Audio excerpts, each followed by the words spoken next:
छतिया कॉलेज पड़िया सर्वभारतीय handball दिवारात्र tournament उद्घाटित हो जाइछि। छतिया हैंडबॉल आनुकूल्य आयोजित यह खेल में 10टी दल अंशग्रहण करिसेंति। उद्घाटन दिवस मुख्य अतिथि भावे आदित्य चैरिटेबल ट्रस्ट मुख्य प्रशांत आदित्य सम्मानित अतिथि भावे ट्रेटा कॉलेज अध्यक्ष त्रिदेव बेहेरा उपस्थित थिले।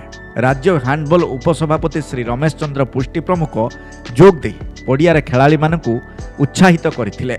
जाजपुर जिला हैंडबॉल संघ पक्षरु संतोष सिंह, जीवनदीप सेंढ, मोहम्मद शहीद दायित्व तुलाइथिबा बेले खेल को भवानी सेनापति, वीरेंद्र सिंह, हरिहर विशाल, बंशीधर नाथ, रश्मि रंजन ओझा, राजा खंडुआल, विप्लव विश्वाल, हेमंत सेठी, मनोज साहू खेल परिचालना करथिले। अशोक सामल मंच परिचालना करथिले।